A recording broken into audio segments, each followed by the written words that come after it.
আমার নাম হচ্ছে শাহরিয়ার, আর ও হচ্ছে শারমিন লোপা। আমি গ্র্যাজুয়েশন কমপ্লিট করেছি ইঞ্জিনিয়ারিংয়ে, আর ও হচ্ছে MBA শেষ করেছে। তো দেখা যায় যে তিনি ডাক্তার ইঞ্জিনিয়ারের সংসার।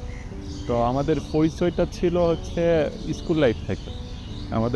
আমাদের হোম ডিস্ট্রিক্ট হচ্ছে নওগাঁতে আমি নওগাঁ জেলা স্কুলে পড়তাম, আর ও পড়তো নওগাঁ গার্লস স্কুলে। ঠিক আছে। তো তখন মনে হয় 2008 সালের দিকে আমি ক্লাস 8-এ পড়তাম, তখন ক্লাস 6-এ পড়ছি। তখন থেকে আমাদের সম্পর্ক। যাই হোক, ক্লাস 10 পর্যন্ত আমরা পাশাপাশি বাসায় ছিলাম। ওর বাসা আর আমার বাসা একদম পাশাপাশি ছিল। তো ক্লাস 10-এর পরে আমাদের সম্পর্কটা হয়ে যায় হচ্ছে লং ডিস্টেন্স রিলেশনশিপ। আমি কলেজে পড়ার জন্য বগুড়াতে চলে আসি, ও নওগাঁতে থেকে যায়। ক্লাস 8-এ আমি যখন ক্লাস 8-এ পড়ি, ক্লাস 6-এ পড়ে 2008 সালের দিকে। 15-16 বছর। তো পাশাপাশি বাসায় থাকতাম। ওই তো দেখা দেখি থাকে সম্পর্ক আর কি। কখনো কাউকে বলা হয়নি, মানে পরস্পরকে ভালোবাসি, বাট বোঝা যায়। যাই হোক, বগুড়াতে যখন চলে আসলাম তখন থেকে শুরু হলো 2010 সাল থেকে লং ডিস্টেন্স রিলেশনশিপ শুরু হলো। নওগাঁ থেকে বগুড়ার ডিস্টেন্স অ্যারাউন্ড 57 থেকে 60 কিলোমিটার দূরে থাকতাম। তো এভাবে চলতে চলতে অনেকটা পথ, অনেক দিন কেটে গিয়েছে। 2013, 14, 15, 14-তে আমি গ্র্যাজুয়েশন শুরু করলাম, আমি শেষ করলাম। তখন ও MBBS রংপুরে পড়াশোনা শুরু করলো। তখনও লং ডিস্টেন্স। আমি যখন বগুড়া গেলাম, বগুড়া থেকে তো ঢাকা চলে আসলাম, আর ও হচ্ছে নওগাঁ থেকে রাজশাহী গেল, রাজশাহী থেকে রংপুর চলে গেল। এই লং ডিস্টেন্স রিলেশনশিপ চলতেইছে। তো 2019 সালে আমি যখন গ্র্যাজুয়েশন শেষ করি, তখন আলটিমেটলি আমরা চাচ্ছিলাম যে এতদিন তো অনেক হয়েছে, এখন এটা পরিণতির দিকে যাওয়া যায়। তো পারিবারিকভাবে যখন এটা তোলা হয়েছিল, তো আমাদের পারিবারিক বলতে একটা গ্রাম্য যে একটা কালচার থাকে, একটু পরস্পর দুইটা ফ্যামিলির মধ্যে একটু রেশারেশি বা একটু মন মানিন্য এরকম ছিল। তো প্রেম করে বিয়ে, এরা তো সহজে কেউ মেনে নিবে না। তো যাই হোক, যখন ওর বাড়িতে তোলা হলো কথাগুলো, হ্যাঁ, ওর বাসা থেকে একবার আমাকে দেখে কথা বলেছিল। তো তারও কিছুদিন আগে থেকে ও অসুস্থ, বেশ কিছুদিন থেকে ও একটু মাঝে মাঝে অসুস্থ হয়ে যায়। হ্যাঁ, তো এভাবেই চলতেছিল। তো বিয়ের কথা যখন উঠেছিল, তখনও ওর মানে মাঝে মাঝে অসুস্থ হইতো, কিন্তু আসলে আমরা ডিটেক্ট করতে পারতাম না ও কেন অসুস্থ হইতো, বা নর্মাল অসুস্থ হতে পারে এরকম কিছু। তো দেখা যায় যে বিয়ের কথা যখন তোলা হলো, তখন ওদেরকে বলা হইলো যে ওর পড়াশোনা শেষ হওয়ার পরে বিয়ে শাদীর দিকে যাওয়া যায়। কিন্তু আমার পড়াশোনা শেষ, আমি তখন বিকাশে চাকরি করি। কিন্তু এভাবে 2020 সালের 19 সালের দিকে থেকে চাকরি শুরু হলো। 2020-এ তোমার কোভিড শুরু হলো মার্চে। জুনের দিকে আমরা বাসায় কথাটা তোলা হইলো। তারপর দেখা যায় যে ওকে বাসায় কথা হচ্ছে, তখন হুট করে ও খুব অসুস্থ হয়ে পড়লো। তো এটা নিয়ে আলটিমেটলি সবাই ফানি মোডে হোক আর সিরিয়াস মোডে হোক, যে ও বিয়ে করার জন্য অসুস্থ হচ্ছে, এইরকম কথা উঠতেছিল। হ্যাঁ, যাই হোক, এভাবে চলতে 2020 সালের জুলাইয়ের 19 তারিখ কি 21 তারিখের দিকে অনেকটা মেমোরি লস হয়ে গেছে। 2020-এর পর না, মেমোরি আর ঠিক নেই। জুলাইয়ের 19 তারিখ না, জুনের 19 তারিখ কি 21 তারিখে ওর ফার্স্ট MRI রিপোর্ট, ওর অসুখ ধরা পড়লো হচ্ছে টিউমার। ওর মেরুদণ্ডের নিচের অংশে ওর টিউমার ধরা পড়লো। তো টিউমার তো সাধারণত মানে অপারেশন করে রিমুভ করতে হয় নর্মাল, আর টিউমার থেকে কিন্তু ক্যান্সারের সূত্রপাত হয়। ঠিক আছে। তো যখন ওর টিউমারটা ধরা পড়লো, তখন ও অনেক মারাত্মকভাবে অসুস্থ, প্রায় 1 মাস সে ঘুমাতেই পারে না। রাতের বেলা সোফাতে বসে বসে ও ঘুমাতো, এইরকম পুরো শরীর ফুলে যাচ্ছিল। তো টিউমার ধরার পরে ওকে চিকিৎসার জন্য ঢাকাতে শিফট করানো হলো জুলাইয়ের 6 তারিখের দিকে। এমন জায়গায় টিউমার যখন ধরা পড়ছে না, তখন তো আমি অনেকটা মানে ওর লাস্ট 1 মাসের অবস্থা দেখে তো আমি পুরো পাগল হয়ে যাচ্ছিলাম। তো ঢাকাতে শিফট করা হয়েছে, তারপর অনেক দৌড়াদৌড়ি, অনেক ছোটাছুটি, তারপর ফাইনালি ডিসিশন হলো এটা। আর এমন জায়গায় টিউমার খুব সেন্সিটিভ জায়গায়, যদি অপারেশনে একটু 19-20 হয় মানে নিচের অংশ পুরোটা নষ্ট হয়ে যাবে। হ্যাঁ, একদম নার্ভ রিলেটেড, ও ভালো বলতে পারবে এইসব। তো যাই হোক, অপারেশন হচ্ছিল 2020-এর জুলাইয়ের 6 তারিখের দিকে। 6 তারিখে আমার 5 তারিখে বার্থডের পরের দিন সকালে ওর অপারেশন হলো। যাই হোক, সাকসেসফুলি অপারেশন হয়েছে, বাট অপারেশনটা অনেক মানে যতটুকু সময়ের মধ্যে শেষ হওয়ার কথা ছিল ততটুকু সময়ের মধ্যে শেষ হচ্ছিল না। তো আমি আর আমার ভাবি বাইরে দাঁড়াইছিলাম, খুব চিন্তিত। হ্যাঁ, আমার ভাবিও ছিল ডক্টর, উনি আমাকে সাহস দিচ্ছিল যে সব কিছু ঠিক হয়ে যাবে। হ্যাঁ, তো স্যার প্রায় 2.5 ঘন্টা পরে ওটি থেকে বের হয়েছিল। তো স্যার বললো যে অপারেশান মোটামুটি ভালো হয়েছে, যতটুকু সম্ভব হয়েছে আমি টিউমারটা বের করেছি। তবে আমার কাছে মনে হয়েছে সামথিং রং, তোমরা এই টিউমারটাকে টেস্ট করতে দাও। হ্যাঁ, তখন ইনস্ট্যান্ট ডাক্তারের কথা মতো শুনে আমরা টেস্ট করতে দিলাম আনোয়ারা মেডিকেল সার্ভিসেস। হ্যাঁ, আসলে টিউমার টেস্ট করতে দিতে হয় এই জন্যই যে ওটার মধ্যে ক্যান্সারের জীবাণু আছে অর নাই। তো টেস্টের রিপোর্ট আসলো জুলাইয়ের 15 তারিখের দিকে। জুলাইয়ের 15 তারিখের দিকে টেস্টের রিপোর্ট আসছে। তো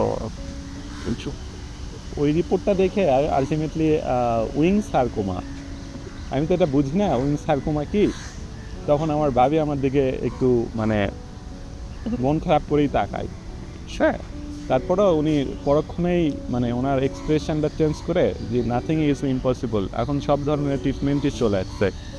তখন আমি মানে শুনছে মানে বুঝতে পারি বা জানতে পারি ওর ক্যান্সার হয়েছে। হ্যাঁ, তখন তো একটা কালচার বা এখনও বাংলাদেশে একটা কালচার, ক্যান্সার মানেই তো মৃত্যু, ক্যান্সার মানেই মৃত্যু, এটা ছাড়া তো কোনো উপায় নেই। তো ও তো তখন ঢাকাতে আমার বাসায় ছিল। তো কি বলবো, আমার মা যেন ওটা কখনো ভয় করেনি, ক্যান্সার মানেই মৃত্যু। কিন্তু একে আমার সুস্থ করতে হবে এরকম একটা মানে স্পিরিট ছিল। আমার ভাবি আমাকে মোটিভেশন দিচ্ছিল যে এখন এটা ট্রিটমেন্ট করা সম্ভব, মানে উন্নত প্রযুক্তি চলে আসছে, ট্রিটমেন্ট করলে মানুষ ভালো থাকে। তো আমি তখন বিকাশে জব করতাম, আর ও বিছানায় শুয়ে শুয়ে বলতো যে তুমি আমাকে কি ইন্ডিয়া নিতে পারবা না, আমি ইন্ডিয়া গেলে সুস্থ হয়ে যাব। কিন্তু ওই সময় ছিল কোভিডের সময় তো টোটালি শাটডাউন, পুরো বাংলাদেশ শাটডাউন, প্রতিটা অফিস সব কিছু শাটডাউন। আমার অফিসের পাশাপাশি আমি তখন ওর মানে বাংলাদেশে যতটুকু সম্ভব ট্রিটমেন্ট মানে ডায়াগনোসিসগুলো করতেছিলাম, আর ভিসাগত বিষয়গুলো নিয়েও দৌড়াদৌড়ি করতেছিলাম। কিন্তু সব অফিসই তো বন্ধ, কীভাবে আমি ভিসা পাবো? যাই হোক, অনেক কিছু বাংলাদেশে অনেক কিছু টেস্ট করালাম, অনেক পরে প্রতিটা ডক্টরই সাজেস্ট করতেছিল যে ওকে ইন্ডিয়াতে মুভ করানোর জন্য। তো ওই সময় তো অ্যাম্বাসিও বন্ধ ছিল। তো ওই দিনগুলো আসলে অনেক ক্রিটিক্যাল। হ্যাঁ, অনেক কষ্ট করে ফাইনালি অনেক টেস্ট করার পর বাংলাদেশের সবচেয়ে সিনিয়র যে ডক্টর, ওকে দেখানো হলো। ও তখন ওর সঙ্গে আমি আর আমার ভাবি ছিলাম। ওনার যে কথাবার্তা, আমার টোটালি গা কাঁপতেছিল যে ও বাঁচবে কি মরবে এটার কোনো গ্যারান্টি নেই, তখন ওদিন মা হতে পারবে না, ওর জীবনটা অলমোস্ট হয়তো বা কিছুদিন বেঁচে থাকবে, কিন্তু এইসব তো আর প্রশ্নই আসে না, মানে মা হবে তুমি বাবা হবা এইসব প্রশ্নই আসে না। তো তখন আমি কাঁপতেছিলাম, আমার ভাবি আমার গায়ে হাত দিল যে এই কথাই শেষ কথা না। দেন ওখান থেকে বের হয়ে আমার ভাবি বলতেছিল যে বাংলাদেশে ট্রিটমেন্ট ক্লোজ, তুমি এখন চেষ্টা করো দেশের বাইরে শিফট করানোর জন্য, ইন্ডিয়াতে শিফট করানোর জন্য। দেন বহু কষ্ট করে বহু কষ্ট করে আমেরিকান ইন্ডিয়ান অ্যাম্বাসিতে অনেকবার ইমেল করছে, অনেকবার। যাই হোক, অনেক কষ্ট করে জুলাই, আগস্ট, সেপ্টেম্বরের 21-22 তারিখে আমি ভিসাটা পাই। তখন এটা হচ্ছে মানে সোনার হরিণের মতো, মানে তখনও কিন্তু অ্যাম্বাসি বন্ধ, মানে স্পেশাল পারমিশনে হুট করে একদিন দেখি যে অ্যাম্বাসি আমাকে ফর্ম জমা দিতে বলে। যাই হোক, ভিসা আমরা পেয়েছিলাম। তো ওই সময় কোভিডের সময় অনেক মানুষ আমাকে হেল্প করছে, চেনা জানা অনেকেই হেল্প করেছে। সো ওখান থেকে আমরা মুম্বাইতে গেলাম। টানা 5.5 থেকে 6 মাস আমরা মুম্বাইতে ছিলাম। ট্রিটমেন্ট ওখানে চলতেছিল। তো ওই সময়টাও আসলে আমাদের গ্রাম থেকে যেসব কথা যায় বা যেসব যায় যে শুধু কষ্ট করে লাভ নাই, আর পরিণতি দিন শেষে খারাপই। হ্যাঁ, এভাবেই আসলে চলতেছিল। তো আমার মধ্যে আসলে একটা স্পিরিট কাজ করতো না, ও ভালো হবে কেন, অসুস্থ হবে, ও কেন মারা যাবে, এটা তো সম্ভব না। হ্যাঁ, তো ওখানে প্রায় টানা 5 থেকে 6 মাস আমরা ট্রিটমেন্ট করেছি। হ্যাঁ, এর মাঝে আমি তো জব টপ সব ছেড়ে দিয়েছি, এনিহাও ওকে আমার সুস্থ করতে হবে। তো ওখানে অনেক দিন আমরা টানা ট্রিটমেন্ট করলাম। একটা সময় আসলে ক্যান্সার তো আসলে এক ধরনের মানে জীবাণু, এই জীবাণুকে মারার জন্য বিষ প্রয়োগ করা হয়, কেমো, রেডিয়ে, এগুলো এক ধরনের বিষ। কেমোটা তো বিষ। তো এই কেমোগুলো যখন চলতে থাকে তখন কিন্তু শরীর আস্তে আস্তে নার্ভাস হতে থাকে। কখনোই কিন্তু শরীর তোমার ভালো হবে না যতক্ষণ না তোমার শেষ হবে। এই প্রটোকলটা যতক্ষণ না শেষ হবে ততক্ষণ তোমার কিন্তু শরীর আস্তে আস্তে খারাপ হতে থাকবে, ডে বাই ডে তোমার খারাপ হতেই থাকবে। একটা সময় দেখলাম যে ও একদম নিস্তেজ হয়ে গেছে, একদম নিস্তেজ। ওই রোগ প্রতিরোধ ক্ষমতা 0, ভয়ঙ্কর অবস্থা। চুল তো কিছু ছিলই না, পুরো একদম কালো, মানে হাড্ডির সাথে মনে মাংস লেগে গিয়েছে, এইরকম একটা অবস্থা। আমি কিন্তু কখনো হাল ছাড়িনি। আমি, আমার সাথে আমার শাশুড়ি ছিল, আমরা কিন্তু চেষ্টা করে যাচ্ছি, কন্টিনিউয়াসলি চেষ্টা করে যাচ্ছি। হসপিটালে অ্যাডমিট করলাম, টানা 5 থেকে 7 দিন আমরা কন্টিনিউয়াসলি হসপিটালে ফাইট করলাম। 24 ঘন্টা মেডিসিন চলতেছিল। 7 দিন, 5 থেকে 7 দিন পরে ডক্টর ওকে রিলিজ করবে। ডক্টর রিলিজ করবে না, আসলে আরও 2-1 দিন রাখবে। হ্যাঁ, আরও 2-1 দিন রাখবে, কিন্তু ও যেহেতু মানে মেডিকেল স্টুডেন্ট ছিল, ডক্টরকে রিকোয়েস্ট করে আলটিমেটলি ও একদিন আগেই রিলিজ নিয়েছে। হ্যাঁ, তো ডক্টর বলতেছিল যে দেখেন প্রফেসর সাহেব তো আপনাকে রিলিজ করবে না, বাট আপনার মানে রিকোয়েস্টে যে আপনার ইয়েতে আমরা আপনাকে রিলিজ করে দিচ্ছি, তবে সাবধানে থাকি। তো তখন ওখানে আসলে রিলিজ নেওয়ার পরে সাথে ওকে আমি ঘুরতে নিয়ে গেছিলাম একটা শপিং মলে। হ্যাঁ, আমার তো মনে হচ্ছে যে একটা মৃত ব্যক্তিকে আমি আমার জীবনে করে ফেলেছি। ও যা চাই, মার্কেটে যাইতে চাই, চলো ওখানে যাই। ওখানে একটা বসুন্ধরার মতো মল ছিল, ফ্রিউডল্যান্ড, ওখানে গিয়েছিলাম, ঘুরছিলাম, KFC-তে খাইছিলাম।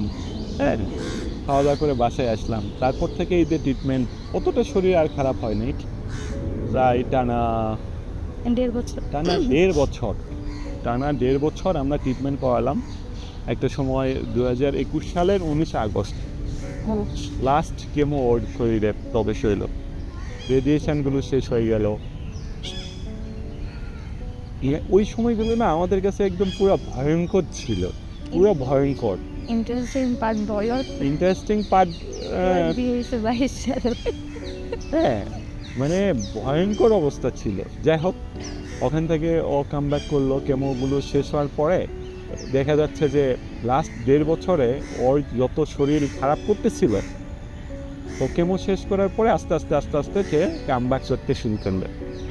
আস্তে আস্তে সে কাম ব্যাক করতেছিল। তো মানে আসলে আমার কাছে মনে হয় কি, এসব রুগীকে মানে মেডিসিনের চেয়ে সবচেয়ে বেশি ইম্পর্টেন্ট হচ্ছে মানসিক সুস্থ রাখা। তুমি যত বেশি মানসিক সুস্থ রাখবা ততটা এরা ভালো থাকবে। একটা মানুষ যদি চিন্তা করে আমি আর ক্যান্সার হয়েছে, আমি কয়েকদিন পর মারা যাবো, অতই ওষুধের আগেই মারা যাবে। হ্যাঁ, যাই হোক, তো ওর তো বর্তমান অবস্থা কি, খুবই ভালো। আচ্ছা, বর্তমান অবস্থা আবার ওর তো চিকিৎসা শেষ হলো 19শে আগস্ট, লাস্ট কেমো যখন দেওয়া হলো, তারপর আস্তে আস্তে ও কাম ব্যাক করতেছে। তো তখন আমার কাছে একটা বিষয় মনে হচ্ছিল যে আসলে এর তো চিকিৎসা শেষ, ও আস্তে আস্তে কাম ব্যাক করবে, বাট একে এখন যদি মানসিকভাবে আরও ভালো রাখতে চাই, চাঙ্গা রাখতে চাই, ওকে আমার বিয়ে করা উচিত। ওকে এই মানসিক শান্তিটা, কারণ ওর চারিপাশ থেকে এরকম কথা প্রতিনিয়ত ওঠে যে এরকম একটা মেয়েকে এই ছেলে তো বিয়ে করবে না, হয়তো বা সরে যাবে। কিন্তু চিকিৎসা কিন্তু করাইছি আমি, আমার চাকরি বাকরি সব শেষ করে মানে ছেড়ে দিয়ে আমি কিন্তু চিকিৎসা করাইছি, কিন্তু আমার মধ্যে কিন্তু কখনো এই ফিলটা আসে নাই। বা আমার বাবা মা ভাই আলহামদুলিল্লাহ তারা খুবই ভালো, আমাকে সব সময় পজিটিভ ফিডব্যাক দিত সব সময়। তো যাই হোক, তখন আমি আমার মেজো ভাই ছিল, মেজো ভাইয়ের বিয়ে হয় নাই। তখন একটা সময় দেখা যাচ্ছে যে না, ওকে আমার বিয়ে করা উচিত, খুব দ্রুত বিয়ে করা উচিত। তখন আমি আমার মেজো ভাইকে কনভিন্স করলাম, করার পরে লাইনটা ক্লিয়ার করে নিলাম। ভাইয়া বললো আচ্ছা ঠিক আছে তুমি বিয়ে করো। তো বিয়ে করলাম, বিয়ে করার পর থেকে তো ও মানসিকভাবে আরও চাঙ্গা হয়ে গেল। হ্যাঁ, যখন আমি ওকে বিয়ে করি তখন ওর 2022 সালের মে মাসের 4 তারিখে, হ্যাঁ 4 তারিখে, তখনও কিন্তু ওর শরীর খুবই দুর্বল, খুবই দুর্বল। আমরা ইন্ডিয়াতে জাস্ট কয়েকটা ফলো আপ করেছি, এরপরে আস্তে আস্তে আস্তে আস্তে কাম ব্যাক হচ্ছে। তো আমাদের বিয়েটাও মানে খুব অদ্ভুত ছিল, খুবই অল্প পরিসরে ছিল। মেন টার্গেটটা হচ্ছে যে বিয়ে করতে হবে। তখন আমি তো আপনাদের বিয়ের পরে বাপরে নো, হ্যাঁ, এরপরে দেখা যায় যে তোমার আমি আবার নতুন করে চাকরি শুরু করলাম 2022-এর শুরু থেকে। তখন আমার স্যালারি স্ট্রাকচারও এমন ভালো ছিল না। তো তারপরে আমি বিয়ের মতো সিদ্ধান্ত নিয়ে নিলাম। তো বিয়ে করলাম, বিয়ে করার পর দেখলাম যে ও আরও মানসিকভাবে খুবই মানে শক্তিশালী হইল। তো ও আস্তে আস্তে দেখা যায় যে ওর যে ফাইনাল ইয়ারে গ্র্যাজুয়েশন ছিল, MBBS ফাইনাল ইয়ার পরীক্ষা দিবে। তো ওই পরীক্ষাটা ও বললো, শ্বাস করে বলতেছে যে ও পরীক্ষা দিতে চাই। হ্যাঁ, আমি বললাম এই শরীরে কীভাবে সম্ভব? তো ওর জেদাজেদের কারণেই আলটিমেটলি ও ওই যে শুয়ে শুয়ে হসপিটালকেও, ওই মেডিকেলকেও আমরা থ্যাঙ্কস জানাই, প্রাইম মেডিকেলকে। ওকেও যথেষ্ট সাপোর্ট করেছে। ইভেন ওর ক্লাসরুমে বেড দিয়ে দিত, ক্লাস করানোর সময় বেড দিয়ে দিত, পরীক্ষার সময় ও যদি শুয়ে শুয়ে লিখতে চাই লিখতে দিত। তখন তো ও বুঝতে পারতো না। আর ওর সার্জারি হয়েছে মাজায়, ও কিন্তু মানে সার্জারির 3-4 দিন পর থেকে আর ঠিক মতো বসতে পারে না, বেশিক্ষণ বসতে পারে না। আমি ইন্ডিয়াতে নিয়ে গেছিলাম ওকে শোয়াই। হ্যাঁ, ওই যখন মেডিকেলে পরীক্ষা দেবে ফাইনালি, আর তখনও তো এই 2 বছর পরও মানে বসতে পারতো না। এখন আল্লাহর রহমতে অনেকক্ষণই বসে আছে। হ্যাঁ, তো যাই হোক, তো আমাদের যখন বাংলাদেশে ট্রিটমেন্ট ছিল তখন ডক্টর কি বলেছিল, আমি কোনোদিন বাবা হতে পারবো না। ইন্ডিয়াতে যখন ট্রিটমেন্ট শুরু হয়েছিল তখন ওরা বলেছিল যে আমরা একটা ট্রাই করতে পারি, আমরা একটা মেডিসিন অ্যাপ্লাই করবো 3 মাস পর পর, এরপরে যদি আল্লাহ ভাগ্যে রাখে তোমার হবে, তবে ধরে রেখো না হওয়ার পসিবিলিটি বেশি। আমি বললাম যে আমার ওসব সমস্যা নেই, আপনি আমার পেশেন্টটাকে বাঁচান, ওটা আল্লাহ দিলে হবে। অনেক ভালো, মানে আমার বন্ধুদের অনেকেরই তো হচ্ছে না, সুস্থ স্বাভাবিক মানুষেরই তো হয়, ওটা না আমার কনসার্ন না, আমি মানুষটাকে বাঁচাতে চাই। তো যাই হোক, ট্রিটমেন্টের পরে আমাদের বিয়ে হলো 2022 সালে। হ্যাঁ, তারপর পড়াশোনা শেষ হলো 2024-এর জানুয়ারিতে 7 তারিখে ইন্টার্ন শেষ হয়ে গেল। ও আমার ঢাকাতে আসলো।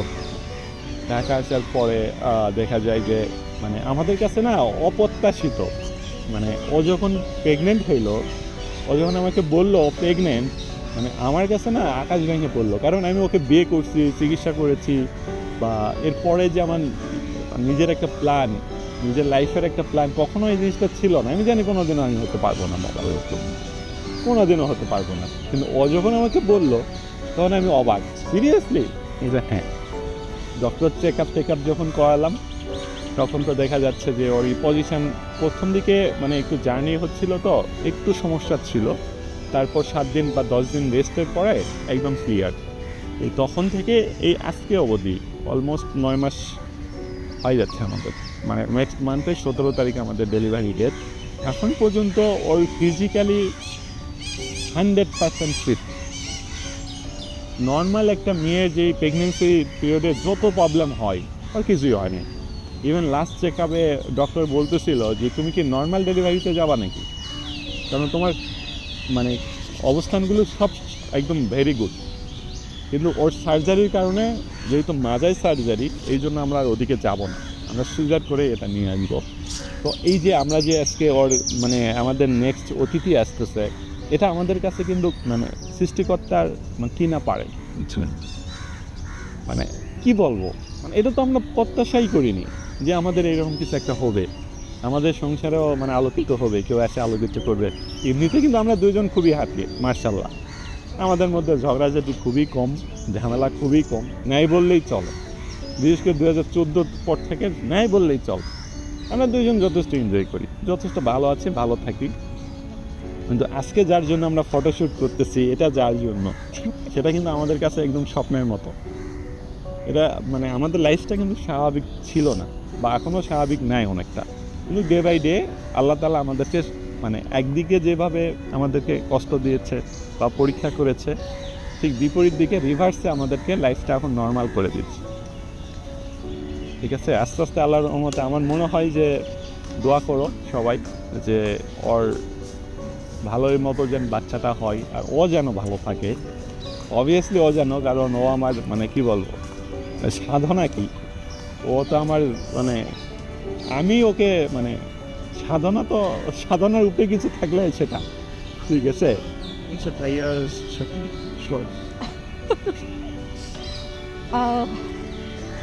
মহামানব। না না, মহামানব মানুষ হতে পারে না, মহানবী সাল্লাল্লাহু আলাইহি আমার ওয়াসাল্লামের পরে জীবনের আসলে শ্রেষ্ঠ পাওয়া, এর চেয়ে বেশি কিচ্ছু সেটা 17 তারিখের আগ পর্যন্ত। 17 তারিখে কিন্তু রিভার্স হয়ে যাবে।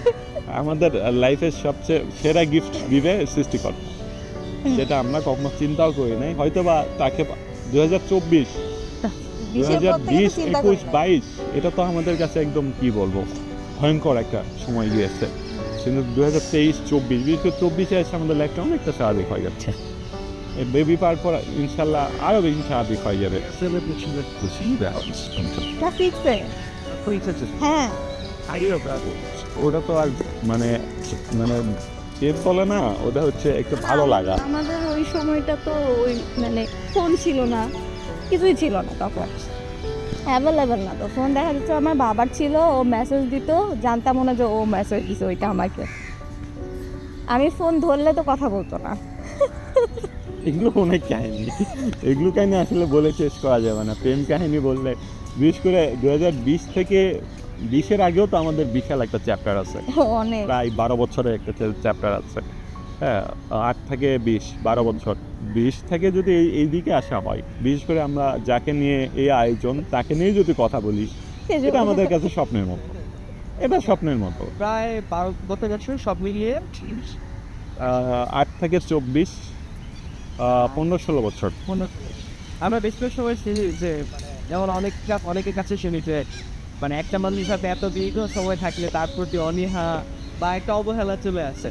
তো হ্যাঁ, যে মানুষটা এত কিছু করতে পারে বলে না, এখন এই কলাটাও ভুল না, না এই এখন আপনাদের মাধ্যমে তো মানে এই ভিডিওটা অনেকেই দেখবে। তো আপনাদের এই ব্যাপারে কিছু ভিডিও করতেন যে এই যে মানুষ মনে করে যে দীর্ঘ সময় 2013 সালে নভেম্বরের 29 তারিখে আমাদের মধ্যে ব্রেকআপ হয়। হ্যাঁ, 2013 সালে নভেম্বরের 29 তারিখে। টিনেজ না, ওই সময় তো টিনেজ। তখন তো আসলে আমরা তো অতটাই ম্যাচিউর ছিলাম। ও যখন ওর সাথে যখন আমার ডিসকানেক্ট হয়ে যায়, তখন আসলে ফিল করি যে ও আসলে কি ছিল। আমরা আমার ইন থেকে ফিল করি, ও ওর ইন থেকে ফিল করে। আমাদের মধ্যস্থতাকারে আমাদের একটা ফ্রেন্ড আছে, হ্যাঁ, খাইরি। হ্যাঁ, ও বলতো যে তোরা শুধু শুধু কষ্ট করতেছিস, দুইজনকে এক জায়গায় নিয়ে আসলে তোদের আর কিছু থাকবে না। আমাদের যতই গন্ডগোল হোক না কেন, দেখা করতে আসলেই চল, আমরা ওইসব আগের পাস্টের কথা তুলতাম না। তো ও একটা কথা বলে, ওর কাছ থেকে এই জিনিসটা আমি শিখছি। হ্যাঁ, তুই কখনো কাউকে কারোর সাথে কম্পেয়ার করবা না। কম্পেয়ার করতে গেলেই তোমার প্রবলেমটা তৈরি হবে। আর আমার ভাবি আমাকে আরেকটা জিনিস শিখাইছে, এই সময়টা মানে এই খারাপ সময়টার মধ্যে আমার ভাবি আমাকে একটা মানে বলেছিল যে তুমি যদি একটা মানুষকে ভালোবাসতে চাও, হ্যাঁ, তুমি যদি আমার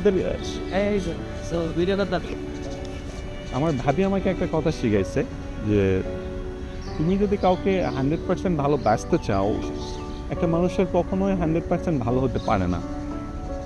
70% ভালো বা 80% ভালো, 20% সে খারাপ হবে, এটা নর্মাল। যদি তুমি কাউকে ভালোবাসতে চাও, তুমি ওই যতটুকু খারাপ ততটুকু ভালোবাসো। একটা মানুষের ভালো গুণগুলো ভালোবাসার কিছু নাই, এটা সবার কাছেই ভালো লাগবে। ওটাকে ভালোবেসে তো লাভ নেই, এটা সবাই ভালোবাসবে, সবারই ভালো লাগবে। তুমি যদি ওই 20% ভালোবাসতে পারো, তাহলে তুমি ওকে 100% ভালোবাসো। এই জিনিসটা আমার মারাত্মকভাবে কাজে দিয়েছে। হ্যাঁ, 2013 সালের নভেম্বরে 29 তারিখের পরে যাওয়া লাগবে। এরপর থেকে যখন আমরা আবার 2014 সালের শেষের দিকে আবার কাম ব্যাক করি, ওর তখন অ্যাডমিশন চলতেছিল, কয়টা লাখ কাম ব্যাক করলাম। তো তখন থেকে এরপরে আর কখনোই আমাদের হয়তো একসাথে থাকলে কম্প্রোমাইজ করতে হবে, স্যাক্রিফাইস খুব ইম্পর্টেন্ট। ঝগড়া হবে একসঙ্গে। যখন আমি চেতে যাব, ও চুপ করে থাকবে, ও যখন চেতে যাবে আমাকে চুপ করে থাকতে হয়। বিশেষ করে 2020 সালে ওর শরীরে যখন বিষ ঢুকতে শুরু করলো, তখন কিন্তু ওরা কিন্তু স্বাভাবিক মানুষ না, ওরা কিন্তু স্বাভাবিক মানুষের মতো অ্যাটিটিউড করে না, একদম অস্বাভাবিক মানুষের মতো অ্যাটিটিউড করে। কারণ ওদের মধ্যে বিষ, ওদের আটকে না যাক, ওদের মাঝে হচ্ছে বিষ। হ্যাঁ, ওর শরীরের মাঝে হচ্ছে বিষ। ও হলো অস্বাভাবিক আচরণ করবে, ইচ্ছা করেই চেতে যাবে। ও তো ইচ্ছা করে চেতেছে না, ওর হরমোনাল ইফেক্ট পড়তেছে। কিন্তু আমি তো তখন টোটালি কুল, আমার হাসি পাইতো, রাগ হইতো, হেসে কাটাই দিতাম। নয় দেখো, জীবনে কিন্তু খারাপ সময় খুব কমই আসে। সেটাকে যদি তুমি ক্যারি করো, ধরে রাখো, তাহলে কিন্তু এই ছোট্ট জিনিসটা বড় হয়ে যায়। তুমি দেখো, তুমি একজনের সঙ্গে আছো, সবসময় পরিবারের সঙ্গে চিন্তা করো না কেন? বাবা মার সময় অনেক সময় রাগ হয় না? বাবা মার প্রতি আমাদের রাগ হয় না? আমরা তো বাবা মাকে সবচেয়ে বেশি ভালোবাসি, তাদের প্রতি আমাদের রাগ হয় না? তখন কি আমরা কী করি? ধরে রাখি না তো, একটু পরে তো নর্মালি ভাবি বাবা মা। ঠিক ওকে যদি আপন ভাবো, তোমার এগেনস্টকে যদি আপন ভাবো, খুব অল্পতেই ছেড়ে দিতে হবে। হ্যাঁ, ও মানুষ, ও ফল করতেই পারে, এটা তো তোমাকে খুব দ্রুত কাম ব্যাক করতে হবে, এটা ধরে থাকা যাবে না, কখনো কম্পেয়ার করবা না। আর অবশ্যই টাস্ট রাখতে হবে। আমরা কিন্তু totally long distance relationship, totally আমরা মিলিত হয়েছি 2024 সালে এই জানুয়ারির 8 তারিখে ঢাকা যখন আসছে। ও জানুয়ারি মাসে ইন্টার্ন শেষ করে যখন আসছে, এই যে দেখো, যে 2008 সাল থেকে এই পর্যন্ত আমরা কখনোই কিন্তু একসাথে খুব বেশিক্ষণ সময় কাটাতে পারিনি। শুধুমাত্র ট্রিটমেন্টের সময় ইন্ডিয়াতে যখন ছিলাম, এর ব্যতীত ওই আমরা 15 দিন 1 মাস পর পর হয়তো 1 দিন 2 দিন ওখানে ঘুরতে যাচ্ছি, দেখা করতেছি, এই সেই। হ্যাঁ, এই যে পুরোটা লং ডিস্টেন্স। আমি আমার স্টুডেন্ট লাইফে টিউশনি করাইতাম, টিউশনি হচ্ছে আমার পকেট মানি, আর বাকিটা হচ্ছে সেভিং। ওর যে পকেট মানি ছিল, ওখান থেকে ও খরচ করতো না, ওখান থেকে ওর টাকা জমাতো। কারণ আমাদের একবার দেখা করতে অনেক টাকা খরচ হয়েছে। আমার ঢাকা থেকে যাওয়া আসা, ওখানে ঘোরা টোরা, এই সেই, এগুলোতে তো অনেক টাকা খরচ হয়। আমরা তো স্টুডেন্ট, আমরা টাকা করে পাবো। তখন আমি কিছু টিউশনি করাতাম, আর ওর হচ্ছে ওই সেভিংস থেকে এই টাকাগুলো আসতো। হ্যাঁ, কখনো কারোর সাথে কম্পেয়ার করো না। আর অবশ্যই যেটা যদি করার দরকার নেই, একজন রয়ে গেছে, কয়েকজন সাইলেন্ট হয়েছে হবে, তাছাড়া সম্ভব না। আমাদের বাবা মারা যেভাবে সংসার করে আসছে, হ্যাঁ, সেটা তো আমরা ওখান থেকে খুব খুব ভালোভাবেই শিক্ষা নিতে পারি, কিন্তু আমরা নেই না। হ্যাঁ, আর কখনো অন্যকে দেখে ও যেই কথাটা বলে, অন্যের বাহ্যিক দেখে কিন্তু কখনোই তুমি কোনো ডিসিশন নিতে পারবে না। তুমি আরেকটা কাপড়কে দেখতেছো হেভি হ্যাপি, অনেক কিছু করতেছে, এই করতেছে, ওই করতেছে, ওদের এই আছে, সে আছে। হ্যাঁ, আর ও একটা জিনিস, ওর কাছ থেকে ও আমার ছোটো, বাট অনেক কিছু শিখছি, অনেক কিছু। তোমার যা আছে সেটা নিয়ে স্যাটিসফাইড থাকা ছিল। আমার এই পজিশনে আমার অনেক ফ্রেন্ড কিন্তু ফ্ল্যাটও কিনে ফেলছে, অনেক ফ্রেন্ড ক্যাডার হয়ে গিয়েছে। আমি তো লিভাও চালাচ্ছি, বাট আমি কিন্তু খুবই হ্যাপি, খুবই এনজয় করছি, ওকে নিয়ে খুবই হ্যাপি। আমরা যতটুকু ইনকাম করি ততটুকুই নিয়ে আমরা প্রতিদিনই হ্যাং আউটে বের হই বা কোথাও যাই, খাই, আড্ডা মারি, এই সেই করে আমাদের জীবন কাটতেছে। ইভেন আমার তো মনে হয় যে ও একটা কথা বলে, যে দেখো মানে আমাদেরকে দেখে অনেকে হিংসা করে যে এরা অসুস্থ তারপর কিভাবে এত ভালো থাকতে পারে। খুবই মানে মানে খুবই ইজি ট্রিক্স, কম্পেয়ার করো না, যেটা আছে ভাই সেটাতে স্যাটিসফাইড থাকো, অলওয়েজ নিচের দিকে তাকাও। তোমার চেয়ে তো খারাপ অনেকেই আছে, নাই তুমি যে পজিশন আছো তোমার চেয়ে কি সব ফ্রেন্ডেরাই তোমার থেকে আগাই চলে গেছে, কেউ ডাউনে নাই, তো ওদেরকে দিকে তাকালেই তো হয়। হ্যাঁ ঠিক আছে, আমাদের ভবিষ্যৎ প্রজন্মের জন্য হ্যাঁ অ্যাটলিস্ট ওকে আমরা কি বানাবো, ডাক্তার, ইঞ্জিনিয়ার? মানুষ। হ্যাঁ নো, ওকে একটা ভালো মানুষ বানাতে চাই। হ্যাঁ ও যেন মানুষের উপকারে আসে, ও যদি মানে মানুষের উপকারে আসে তাহলে আমরা আমাদের জীবন সার্থক। ওকে আমরা ওভাবে মানুষ করতে চাই। ওর হতে হবে না ডাক্তার, ওর হতে হবে না ইঞ্জিনিয়ার, ওর কিচ্ছু হতে হবে না, কেন ও যেন মানুষের খারাপ না করে, মানুষের বিপদে যেন পাশে আসে। হ্যাঁ ওয়ান টাইপ অফ মুগ্ধ, আমরা খুবই পরিচিত না মুগ্ধ, এই ছেলেটা কিন্তু ক্যারেক্টার আমার খুব ভালো লেগেছে। হ্যাঁ ও যেন এরকম মানুষের পাশে দাঁড়াতে পারে, যেমন ফারাজ, যে অলি আর্টিজনের আমরা দেখেছি ফারাজ ক্যারেক্টারটা, ও আরেকজনের জন্য নিজের জীবনটা উৎসর্গ করেছে, ও কিন্তু সেফ হতে পারত।